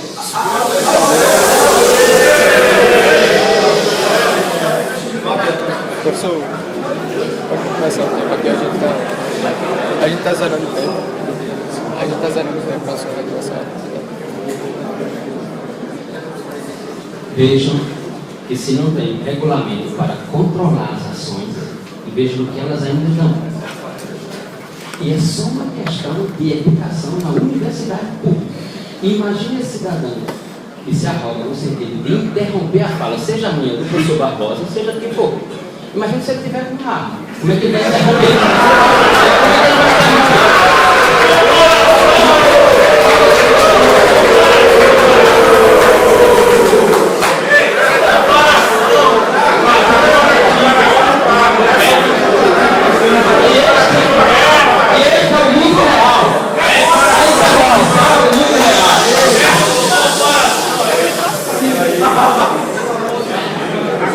Como diz aqui na Paraíba, eu que cheguei há pouco tempo, como diz aqui na Paraíba, chupa essa manga. A peixeira. Pode ser. Se você tiver com uma, provavelmente, se tivesse com uma, provavelmente usaria. Provavelmente usaria. Hã? Nós não estamos no mundo real? Aqui é o mundo real. Só alguns estão na ficção. Veja. Acima de mim. É a nossa memória democrática. A nossa memória de Estado Democrático de Direito. Afirmo. Esta é uma afirmação. A democracia neste país não é uma conquista popular. É uma concessão das elites. Uma concessão das elites. É só para abrir um parênteses que vou gastar 5 segundos. O único país que tem isso foi lá na Faculdade de Direito de Pernambuco, na Faculdade de Direito de Recife, 25 de agosto de 1883, num texto chamado Uma Nova Intuição sobre o Direito, grande Tobias Barreto. O único direito constitucional do mundo ocidental. A Inglaterra não inventou isso, os Estados Unidos não inventaram isso, nenhum outro país no mundo ocidental inventou isso. Nós inventamos a escravidão como previsão constitucional. É a nossa memória do direito, a memória do direito neste país. Por isso, leis, neste sentido, do Estatuto de Desarmamento. Porque nós somos o único país do mundo que se auto-intitula liberal e que normativizou a escravidão como direito constitucional. De um homem ir ali na esquina e comprar outro, desde que o outro fosse negro. É por isso. Só por isso, fecha o pai. Vamos lá. Com todo respeito, como deve ser. Com o devido respeito, como deve ser. Com o máximo respeito à pluralidade de pensamento, como deve ser no mundo moderno. Que não estamos no medievo. com o devido, com o máximo respeito a todas as ideias. O cego não precisa sonhar que é cego para saber que é cego. Eu não preciso puxar o gatilho de uma arma para saber que a partir daquele momento minha vida não será mais a mesma. Jamais. Esta é a questão. Esta é puramente a questão. Ou seja, tocar no desarmamento, no armamento é fácil. Como diz Rafael Tcholi, fazer isto é fácil. Analisar as complexidades é mais difícil. Analisar a corrupção dentro das forças de ordem é difícil. E aqui faço uma homenagem a coronel da Polícia Militar como Ismar Mota, no seu tempo do 4º Batalhão de Guarabira, ao coronel Valério, da sua administração atual, do 4º Batalhão de Guarabira, que é o batalhão número 1 deste estado, a colocar o maior número de policiais dentro da universidade, inclusive aqui no curso de mestrado em Direitos Humanos. Jamais acontecido na história e na memória desse estado. Tocar nesses pontos é difícil dentro do sistema. Agora, tratar de superficialidade e fazer as superficialidades é muito fácil. Agora, tocar onde deve ser tocada é muito difícil. Ou seja, buscar ideias antigas para tratar de complexidades. Esse assunto não é nada novo. A Fundação, como foi bem informada aqui, como foi bem colocado pelo professor Barbosa. Ou seja, a Fundação dos Estados Unidos se deu nessa matriz. Ou seja, aí eu vou tratar as complexidades de hoje com uma matriz do século XVIII. Com todo respeito, com devido respeito, com o máximo respeito. Que sociologia é essa que se constrói neste país?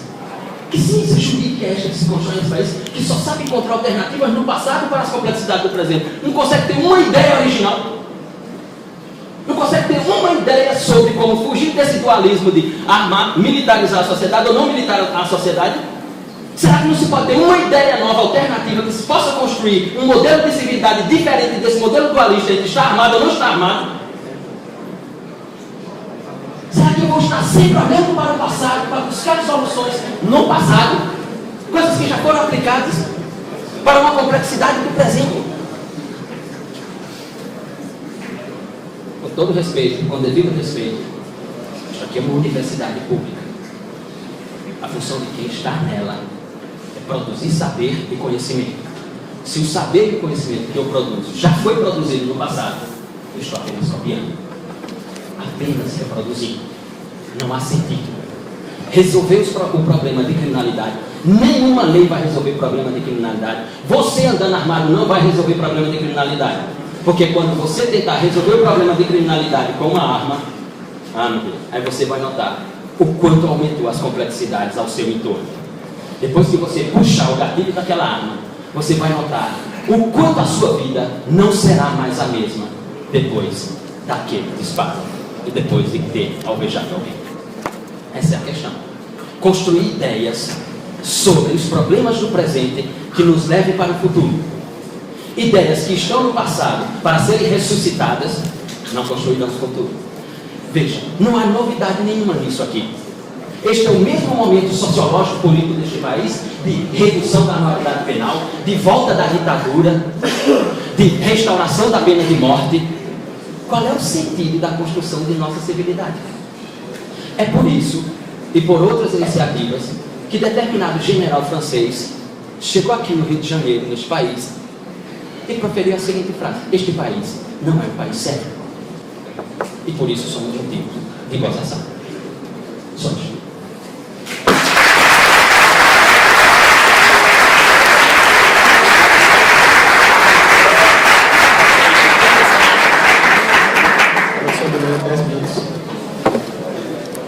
Eu não vou nem usar os meus 10 minutos, né, porque eu acho que a gente tem que seria mais interessante já passar para as perguntas de vocês. Eu acho que é sempre mais produtivo, e eu também tenho horário, que eu volto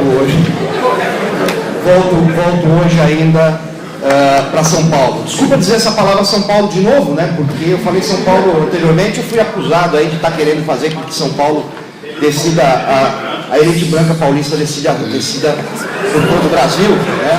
Coisa que não...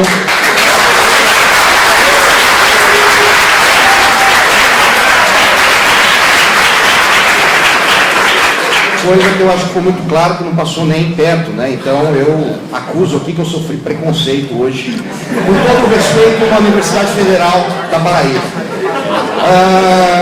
A democracia é uma concessão das elites. Eu concordo. Sabe por que eu concordo? Porque há 10 anos atrás, o governo chamou a população para um referendo. O referendo, a população disse não ao desarmamento, e o PT nunca respeitou o resultado desse referendo. Então, realmente, não temos democracia no Brasil.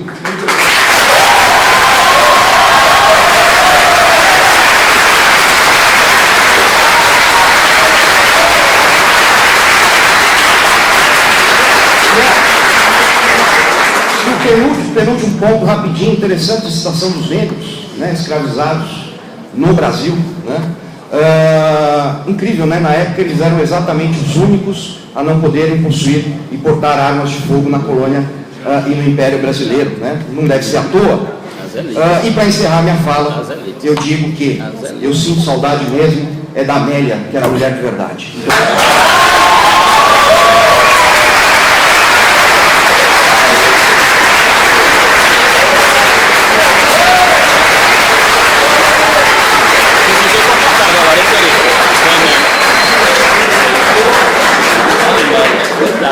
Fantástica, Amélia.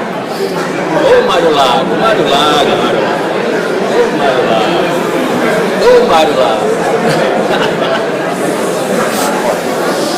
Isso aí dá igual que as perguntas sejam as mais objetivas possíveis, senão... O país da igualdade. Agora nós vamos abrir para as perguntas. Nós só vamos estender o tempo de fazer a pergunta para 1 minuto. O professor Benelli não tem muito tempo, então, por favor, não se estendam muito na hora da pergunta. Nós todos não temos muito tempo, podemos morrer a qualquer momento. Podemos morrer a qualquer momento. Não é uma característica peculiar.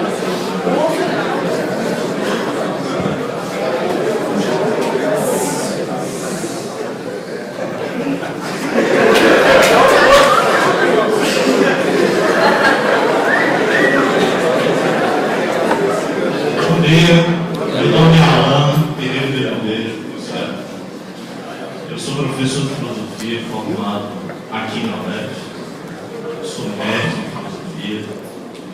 Eu estudei, meu projeto foi sobre o desenvolvimento do pensamento ocidental e toda a crise dele, que vai cair justamente na crise contemporânea, e a sua fala é contemporânea. Não, minha fala é presente. Quando ela fala que não há mais dicotomia, mas isso é no plano do discurso. Não, tudo bem, o senhor tem todo o direito de sua opinião. O senhor e a sua grei é que não tem o direito de impor essa opinião a 200 milhões de brasileiros, que são absolutamente contra o desarmamento. E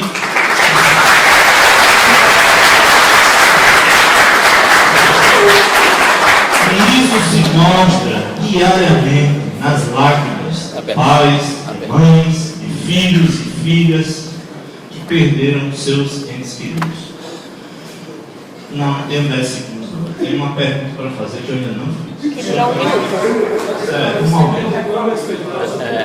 Sério. Então, não é permitido fazer isso. O que eu tenho a dizer é o seguinte. Há 2 meses atrás, esse professor aqui dá aula no interior, que está habituado a escapares com pessoas armadas de peixeira, embriagadas, que se respeitam, teve, há meses atrás, a oportunidade de alugar uma casa. E por volta das 11 horas da noite, teve o terreno de sua casa invadido por pessoas armadas, fortemente armadas. Eu e minha esposa se encontravam em casa e naquele momento surgiu uma ideia originária que não passa de aquilo que está em todos os livros da história humana, nas Bíblias Sagradas de todos os povos. E aí eu digo, saudade tem de Homero, que a esquerda não conhece porque fala em Marx. Entendeu? Ela não leu o que é a casa de Odisseu. O senhor que é orador de Antínoo, protetor dele, não sabe o que é a casa de Odisseu. Saudades tem de Shakespeare. Saudades tenho de Goethe. Eu não. Sim, senhor. Fazendo a pergunta.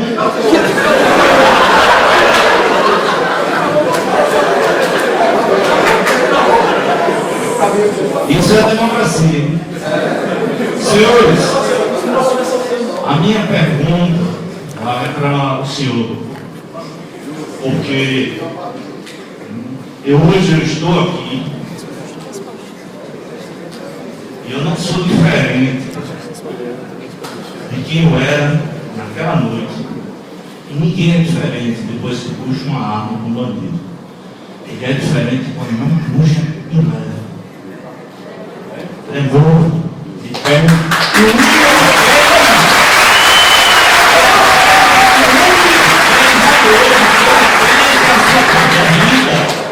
E antes dela, a sua liberdade. Eu lhe pergunto, em sua casa, ao ter sua casa violada por bandidos, o que o senhor faz se o senhor não estiver armado também? Bem nervosa, obrigado.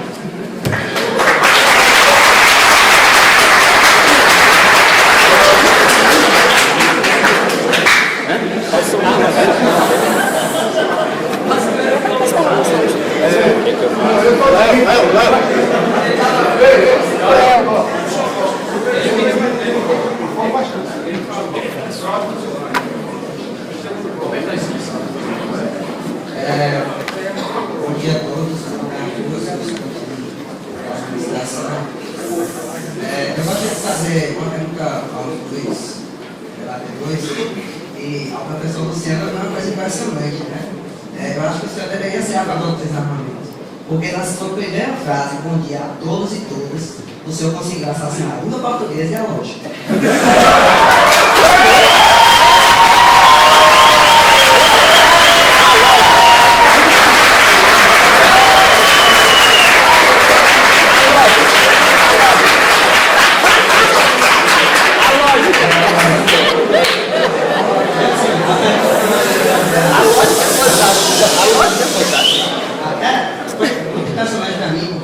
Que fala com complexidade, não conseguir dominar sem idioma materno, é algo muito preocupante. Fala que é linguagem. Enfim, a pergunta que eu gostaria de fazer para os debatedores, uma coisa que eu vi é que muito se ficou batendo em vontade. Não vou dizer que para os debatedores foi o texto, vai ser muito óbvio, mas comece, né? Debates, aí se diz que você ridicularizar o pensamento do outro. Pode ficar mais fácil, é muito mais fácil você queimar a palha, achando que está queimando o carro. A minha pergunta é: qual foi a bibliografia contrária ao pensamento que vocês leram? O professor aqui, quantos livros o senhor leu de pensadores que defendem o armamento, pensadores sérios, como o que o professor Bené colocou?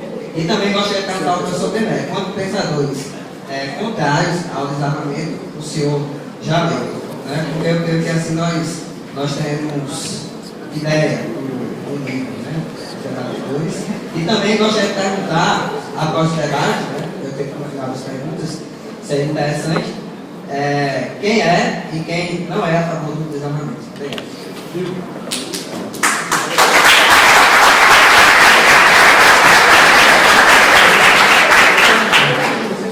Bom dia a todos. Eu vou começar no seu engenheiro elétrico formado na eu não sei se vocês trabalham com ciências exatas, mas pronto, e eu acho que essas pessoas que trabalham com ciências exatas vão saber mais ou menos o que eu vou dizer. Matemática mesmo, o método comparativo é usado em ciência e é provado. É usado na astronomia, é usado na medicina, nas ciências biológicas, no DNA, é usado básico na inteligência artificial. É usado na engenharia. É um método comprovado que existe. Eu discordo, eu respeito o professor, com tudo que ele fez, você tem que ter na área jurídica dele, realmente não para ele. Mas na área exata, eu sei, eu já aprendi o que ele falou sobre o filósofo do nome, dizendo que o metaforativo poderia ser usado em situações complexas. Eu discordo fundamentalmente disso. Ele é usado em situações muito complexas, porque se nada funcionaria se não tivesse um método figurativo. Nada funcionaria. É tudo, você pode olhar, todas as pesquisas usam o método figurativo. Mas, por favor, eu acho absolutamente você vai usar outros argumentos e outras palestras. Mas que o método figurativo funciona. E esse filósofo, alguém que estudou matemática, ele usou essa frase.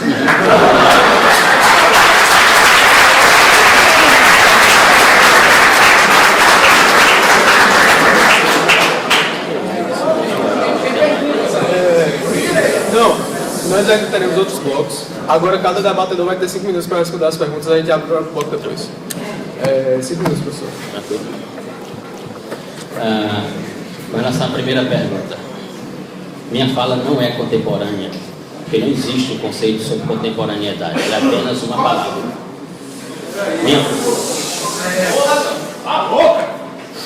Minha fala, ela surge no tempo presente, e quando ela termina, esse tempo não existe mais. Só fazemos as coisas no tempo presente, não na contemporaneidade. Não existe contemporaneidade. E isso é o real. Porque me diga o que é contemporaneidade. O que é ser contemporâneo? É estar vivo? Isso não é conceito.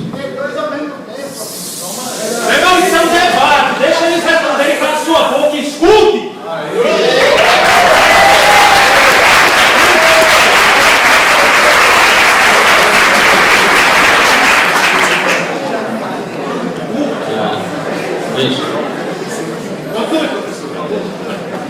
A democracia.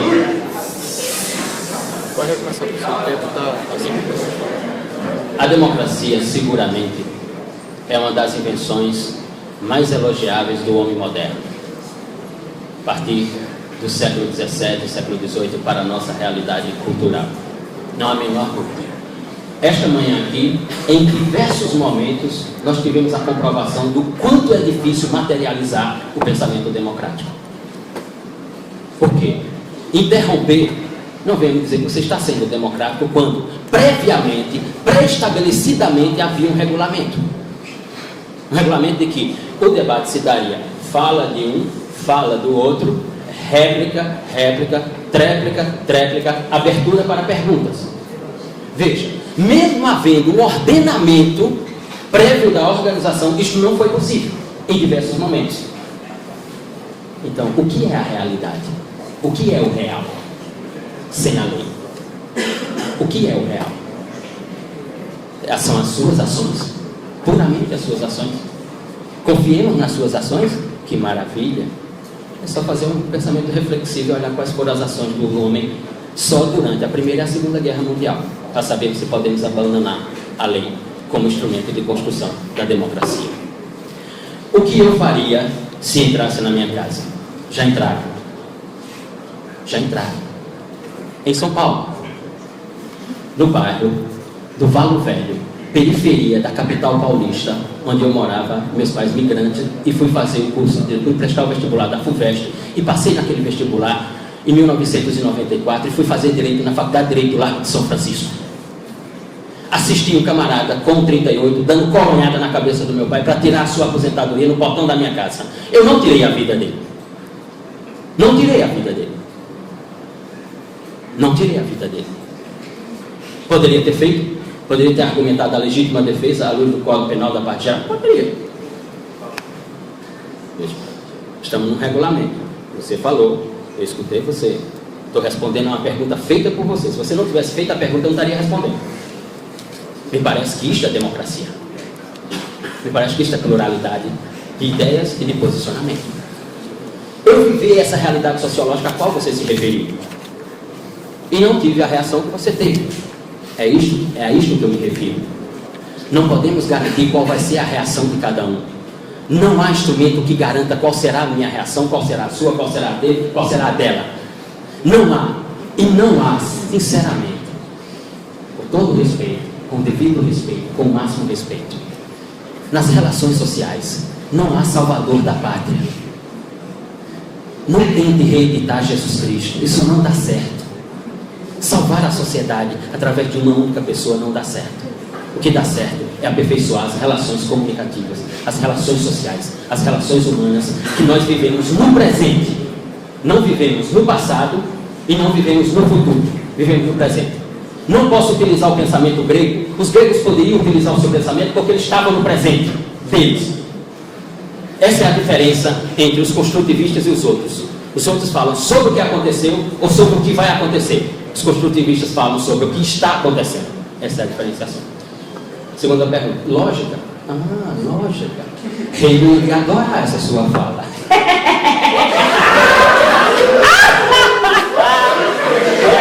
Meu querido, lógica na língua. Tu fala uma língua que nem tua é. A língua dos países deveria ser tupi-guarani. Tu fala uma língua português, vindo de Portugal, fundado por Dom Afonso Henrique, vem me dar lição de linguística. Pera aí, meu camarada.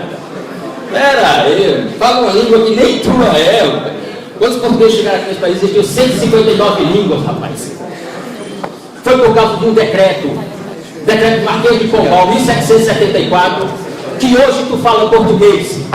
Se não fosse aquele decreto de 1774, hoje tu falaria tupi-guarani. Essa é a questão. E lógica, e sobre lógica, meu querido. Vai ler um livro de Hegel, de 1814, chamado Ciência da Lógica, para você saber que a lógica só é lógica porque não é lógica. Exato, vai ler Hegel. Vale Hegel. Sobre lógica. O que eu falei sobre democracia? O que eu falei sobre democracia? Sem a lei, com a lei já é assim, ou seja, com o ordenamento já é assim, sem ele, imagine como será. Eu tenho uma cadeira, estudei, já estudei uma cadeira de lógica, e funciona, tudo. Eu vou chegar na sua pergunta. Mahatma Gandhi.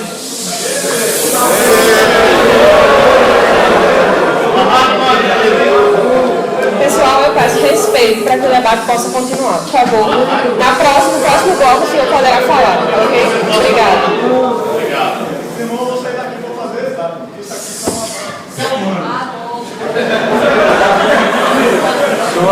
Só para informar, todo o tempo de interrupções está sendo reposto e a cada interrupção o tempo continuará sendo reposto. Então, até que o professor conclua a sua pergunta, eu peço que, por favor, não se manifeste mais, que as reposições continuarão.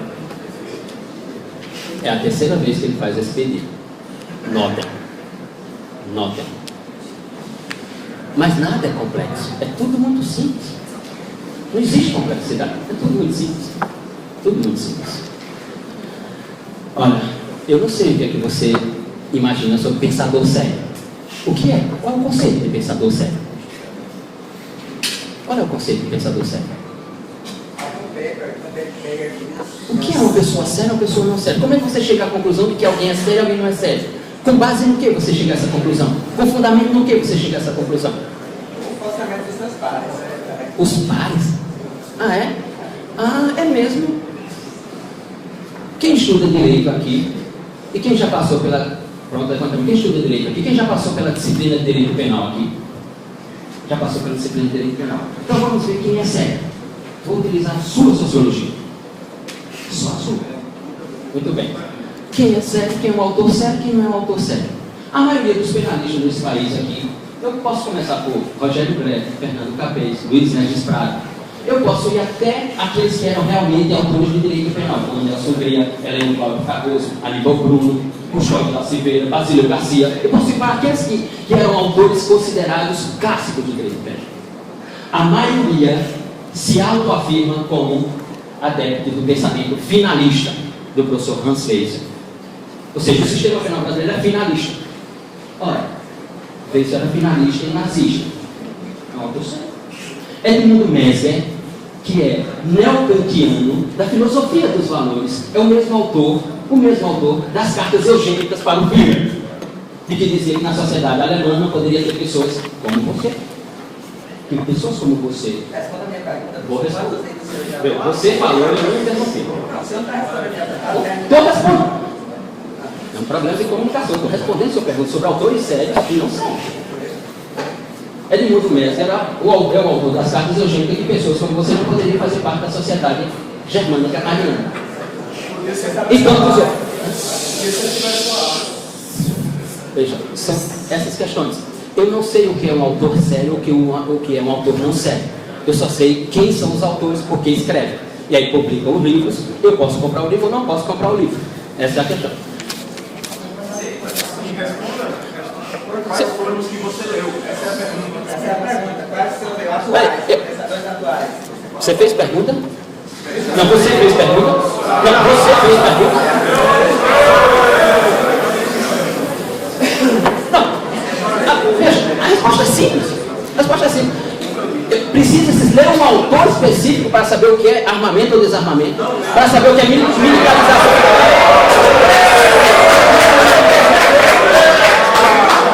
Ou seja, para eu saber o que é segurança pública, eu tenho que ler o que escreveu Eduardo Soares, do Rio de Janeiro, é isso? Para eu saber o que é justiça, eu tenho que ler o que escreveu o professor José Eduardo Cardoso, ministro da Justiça, na Pontifícia Universidade Católica de São Paulo. Eu preciso saber disso. Para ele. Após eu vou utilizar um autor que provavelmente na sua cabeça é sério. Immanuel Kant. Kant não é sério. A tua é sério. Muito bem. Resposta à sua pergunta. Como é que é?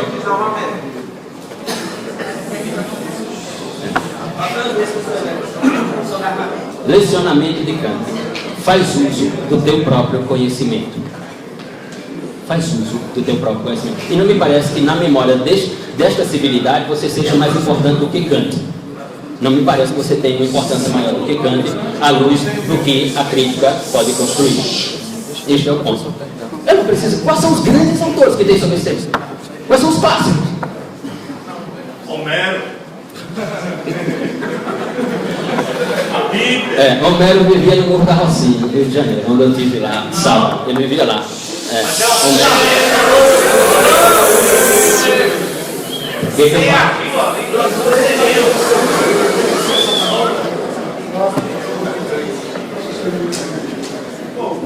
Ô, pessoal. Eu preciso responder a terceira pergunta. Não, desculpa.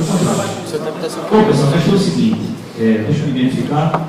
Eu sou professor da Universidade Federal da Paraíba, professor de direito penal, e tenho acompanhado o comportamento de vocês, e é extremamente lamentável que algo como isso ocorra. Porque à medida que se fala aqui, dentro desse debate, sobre espantalhos, acho que não sei se foi. Vocês estão criando esses espantalhos. Vocês estão pegando aqui um debate democrático, de que é o primeiro que se tem aqui dentro do CCJ, desde que eu conheço como professor dessa instituição, estou aqui desde 2009. Primeiro debate democrático que você tem de um lado um pensamento X e do outro lado outro completamente diferente, o que é louvável, de maior estima, louvor e consideração de quem realizou e que está aqui comparecendo, e você tem algumas figuras por motivos particulares ou por motivo de convicção que não consegue segurar a emoção e extravasa, descumprindo com as regras próprias do debate. Aí o que é que me acontece? O que é que me ocorre? O que me ocorre é o seguinte: vocês estão se igualando ao comportamento que vocês criticam.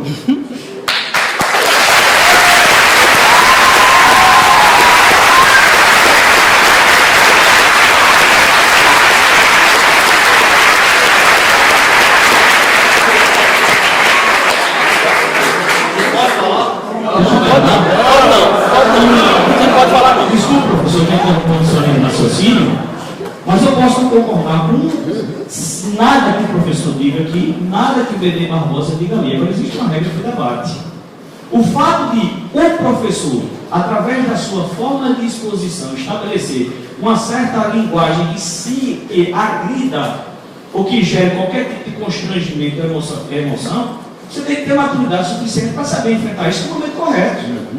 E o momento correto é fazendo uma pergunta com a devida propriedade para que você possa, com objetividade, mostrar até que ponto aquilo se trata de um argumento ou uma mera falácia. E o que é pior? Se não se trata de um argumento de sua pior qualidade possível, que é o ad hominem, coisa que eu estou vendo gente que sabe exatamente o que é, que estuda exatamente os efeitos do ad hominem, que criticam quem pratica o ad hominem, fazendo ad hominem aqui por pura leviandade. Não é possível. Então vamos nos comportar dignamente. E se alguém levantar o dedo e dizer, mas dentro de um debate com a CUT, marxista, o pessoal age errado, e daí? E daí? Se vocês querem fazer a diferença, se vocês querem defender o ponto de vista com razoabilidade, o mínimo que é exigido é um comportamento civilizado. Me perdoe dizer isso, eu digo isso muito triste. Então respeite as regras de debate, respeite o minuto de pergunta. Por mais absurdo que isso é falado com o professor, seja o professor Bebê, seja o professor Luciano, tem que ser ouvido e no momento oportuno, arguído. Não sejam os espantados, minha gente, que já criaram tantos. Não dê munição para argumento ad hominem. Nem usem argumentos ad hominem, que se esqueçam argumentos.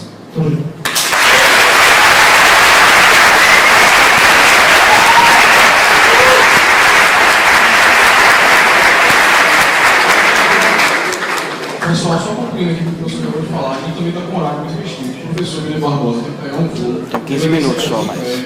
Professor Luciano Nascimento também tem compromissos agora para o turno da tarde. Então a gente está com um horário restrito. E cada interrupção da plateia, a gente tem que compensar no tempo de fala e no tempo de pergunta. Então, por favor, mantenham a calma e continuem com um bom comportamento, porque senão a gente não vai ter tempo de dar a palavra para todo mundo que quer participar.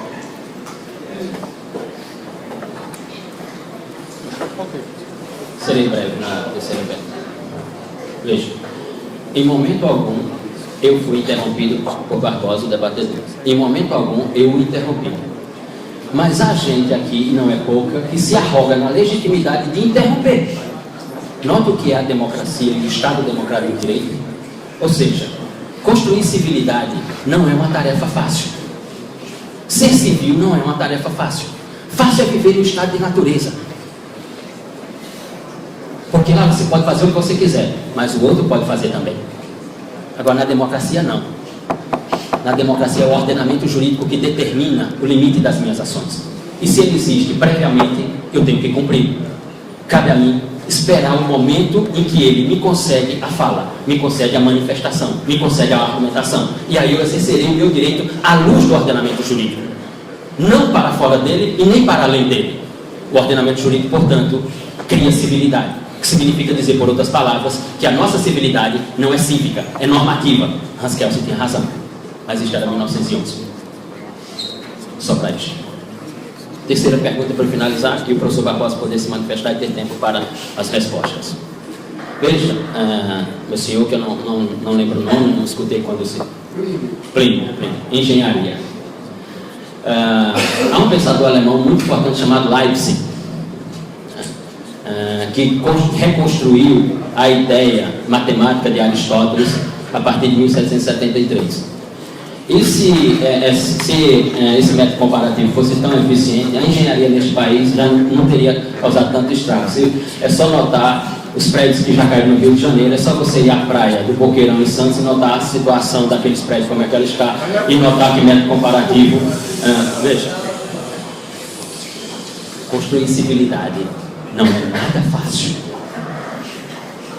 Até o século XVIII, a Europa era um mangue. Levou-se séculos e séculos para se construir civilidade. Se tornar civil não é uma tarefa fácil. Ora, o método comparativo não é uma alternativa. Não existe comparação da matemática entre realidades que ela constrói. 2 mais 2 são 4 em qualquer parte do mundo. E não há método comparativo para isso. 2 mais 2 são 4 em qualquer parte do mundo. Agora se pergunta, por que 2 mais 2 são 4? Com exceção aos advogados. Porque se você perguntar, eles dizem, quer que dê quanto? Eu peticiono para o juiz, ele prolatar a decisão, pode dar 8, pode dar 9, pode dar 10. Depende do que o juiz disser na sua sentença. Por que 2 mais 2 são 4? Por quê? Por que 2 mais 2 são 4 aqui, são 4 em Paris, em Roma, em Bruxelas, em Amsterdã, em Nova York, em Chicago? Por que tu não usa o método comparativo para dizer que 2 mais 2 não são 4? Sua engenharia tem problemas. Sério problemas. Obrigado.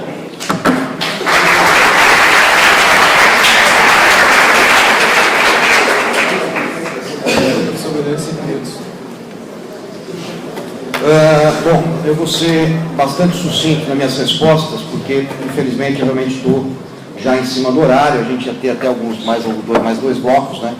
Mais um bloco, mas, infelizmente, a coisa acabou se arrastando, até porque virou uma discussão e não um debate. E eu entendo plenamente as pessoas que não conseguem se segurar, porque a gente ficou tantos anos sem voz, né? Tantos anos sem poder falar, tantos anos sem conseguir discutir, sem ter uma oportunidade dessa. E isso acaba acontecendo mesmo. O rapaz perguntou, né, sobre literatura, sobre o tema. Bom, eu tive o meu primeiro start nesse assunto em 1986, eu tinha 16 anos apenas, né, quando eu li num editorial de uma revista, né, uma carta fictícia de um pai ao filho, né, dizendo toda a tragédia que tinha sido trazida pelo desarmamento à sociedade, a ele, né, como hoje ele se via impossibilitado de defender qualquer pessoa de sua família, o seu patrimônio, etc. Na década de 90, né, Fernando Henrique Cardoso introduz o desarmamento como a gente conhece hoje, moderno, né, que é uma das diretrizes da ONU, etc. E ali eu realmente comecei a me interessar pelo assunto, inicialmente de uma forma visceral, de uma forma bastante passional e muito muito parcial mesmo, né? Mas eu comecei a estudar esse assunto, né? Então, assim, hoje eu posso dizer, né? Assim, não tenho o menor problema de dizer isso, porque é verdade, né? Eu posso dizer que eu li tudo, né? Tudo que foi publicado no Brasil nos últimos 20 anos, tanto de um lado como do outro, né?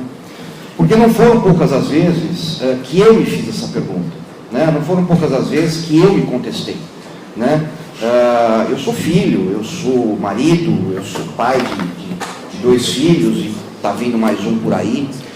Então é uma preocupação real para mim se eu estou, de repente, lutando realmente por uma coisa melhor ou se eu estou lutando simplesmente por uma coisa que eu acredito, né? E esse tipo de discussão tem que ser trazida para você mesmo, né? E a forma que eu encontrei de fazer isso foi exatamente ouvindo e lendo o lado contrário, né?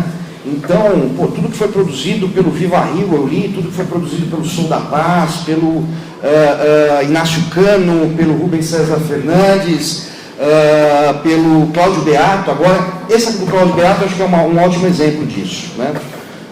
Saiu uma matéria na Veja, né, falando que, né, o Cláudio Beato dizia que ele tinha feito um estudo onde ele comprovava que uma pessoa armada tinha 89%, 78% a mais de chance de ser agredida durante um assalto.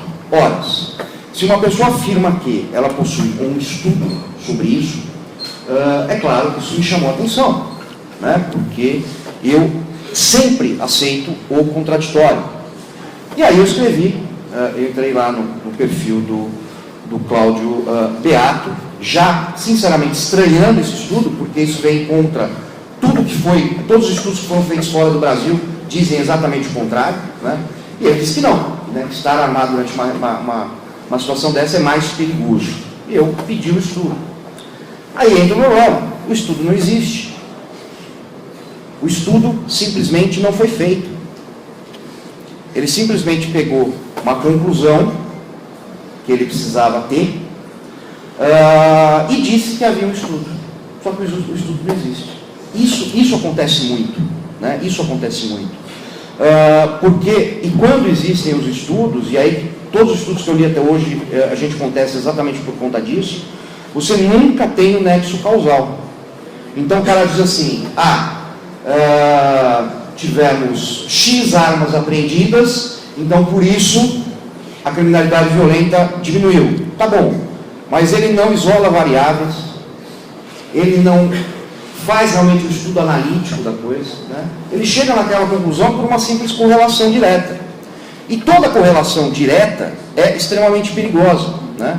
Por isso que eu nunca afirmei aqui, pode ver, eu não afirmei a Suíça tem menos criminalidade porque está armada. Porque isso é uma correlação direta e pode não ser verdadeira. E provavelmente não é. E, aliás, provavelmente não, ela não é verdadeira. A correlação direta ela tem o seguinte perigo. Então eu vou dar uma estatística, isso é estatística, é da Califórnia, né? Descobriu-se que, né, um pesquisador descobriu que os ataques de tubarão a banhistas aconteciam quando se vendia mais sorvetes.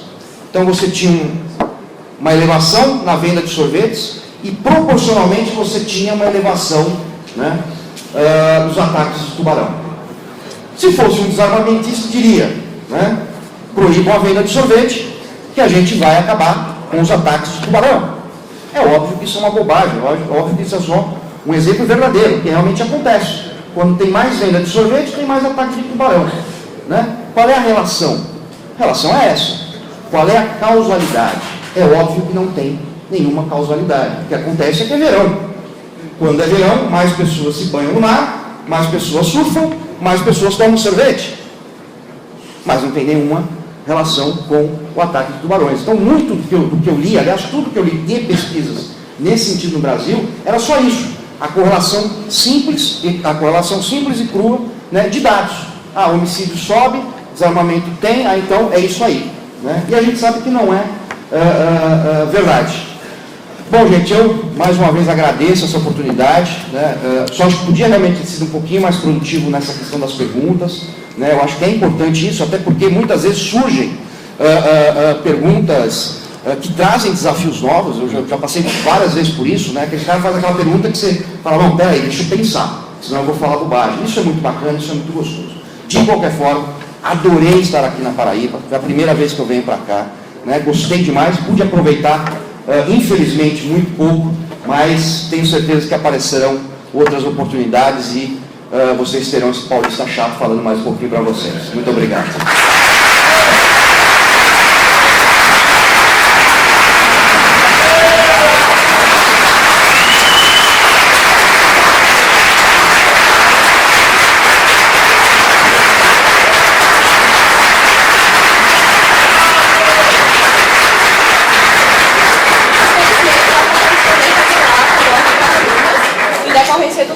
Como já foi dito pelo professor Benê, mas em nome do diretório acadêmico, o professor Tarcísio Buriti, do grupo Joaquim Nabuco, a gente agradece aos professores pela presença, agradece também a todos por abrilhantar o debate. Aproveito para anunciar a vocês que ocorrerá entre os dias 21 e 22 de setembro, no Teatro Paulo Pontes, o segundo seminário do projeto Trabalho de Todos. As inscrições são gratuitas e vocês poderão ter mais informações no Facebook do DATAB. Informo também que os certificados serão entregues agora na saída do evento para aqueles que fizeram as suas inscrições no início. Obrigado, professor Benê. Obrigado, professor Luciano.